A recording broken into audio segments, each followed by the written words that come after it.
క్రైస్తవుల ఆత్మీయ rally run for Jesus క్రైస్తవులు ఆత్మీయంగా నడుపుకునే ర్యాలీ ప్రతి ఏడాది గుడ్ ఫ్రైడే ఈస్టర్ మధ్య రోజు శనివారం నాడు క్రీస్తు పునరుద్ధానమును తెలియజేస్తూ భారీ ర్యాలీ ఆనందపురం మండలం వేములవలస పోలీస్ స్టేషన్ నుంచి స్టేట్ బ్యాంక్ వరకు శాంతియుతంగా క్రీస్తు పునరుద్ధాన ర్యాలీని నిర్వహిస్తున్నట్లుగా కన్వీనర్ ఎస్పీడి ప్రసాద్ తెలియజేశారు. వేములవలస స్థానిక కార్యాలయంలో నిర్వహించిన కార్యవర్గ సమావేశంలోని తెలియజేశారు. ఈ కార్యక్రమానికి ఫెలోషిప్ అధ్యక్షులు ప్రభుదాస్, కార్యదర్శి ఆనందరావు, గౌరవ అధ్యక్షులు Mudupaka Abraham, fellowship adviser Jangam Joshi, John Moses, Botsa David, Shantiraju, Shyambabu, S Paul, revenue తదితరులు పాల్గొన్నారు. నెహమ్యా తదితరులు పాల్గొన్నారు.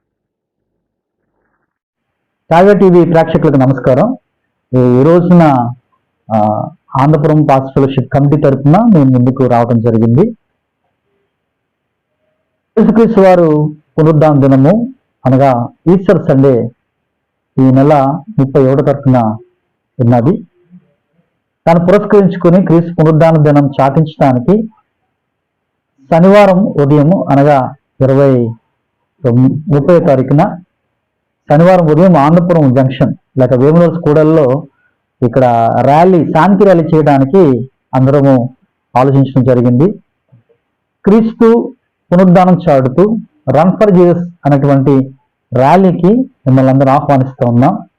ఈ ర్యాలీలో ప్రాముఖ్యంగా సమైక్యత కోసం, దేశ రక్షణ కోసం, మరి ముఖ్యంగా ఇప్పుడు జరగబోతున్న ఎలక్షన్లో శాంతి సమాధానాలతో ఉండటానికి, క్రీస్తు బలియాగ త్యాగం ఎందుకు జరిగిందో, క్రీస్తు ఎందుకు సిలువనెక్కి మన పాపములను భరించి ఆయన చనిపోయి తిరిగి లేచి మనకెంత విడుదలనిచ్చాడో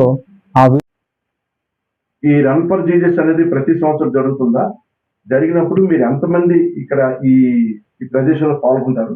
ఇందులో పొలిటికల్ యాక్టివిటీస్ ఏమైనా ఉన్నాయా? కాబీ టీవీ వారికి నమస్కారం. ఇది కేవలము పొలిటికల్కి సంబంధించింది కాదు. క్రీస్తు పునరుద్ధానుడయ్యాడని ప్రజలకు తెలియజేయడానికి మాత్రమే ఈ కార్యక్రమాన్ని మేము నిర్వహిస్తూ ఉన్నాం. ఎందుకంటే యేసుక్రీస్తు ప్రభు ప్రజలందరి కొరకు 2000 సంవత్సరాల కిందట వచ్చి ప్రాణం పెట్టి సజీవుడిగా తిరిగి లేచాడు. ఆ విషయాన్ని ప్రజలకి మేము తెలియజేయాలని ఉద్దేశం చేతనే ఈ కార్యక్రమం రన్ ఫర్ జీసస్ కార్యక్రమాన్ని మేము నిర్వహిస్తూ ఉన్నాం. సుమారుగా ఆనందపురం మండలంలో 50 మంది సంఘ కాపరులు ఉన్నారు. 50 సంఘాలు కలిగి ఉన్నాయి. వారందరూ కూడా ఈ కార్యక్రమంలో వచ్చి పాల్గొంటారని మేము తెలియజేస్తూ ఉన్నాం. సుమారు ఎంతమంది పాల్గొనాలని మీరు? సుమారుగా మేము ఒక 500 మంది దగ్గర పాల్గొంటారని మేము కోరుకుంటున్నాం. ప్రజలందరికీ కూడా పిలుపునిస్తూ ఉన్నాం. అందరూ కూడా వచ్చి క్రీస్తు ప్రజలందరి కొరకు ప్రాణం పెట్టి తిరిగి లేచాడని ప్రతి ఒక్కరికి తెలియజేయాలని ఉద్దేశం చేతనే ఈ కార్యక్రమం పెడుతూ ఉన్నాం. అందరికీ పిలుపునిస్తూ ఉన్నాం.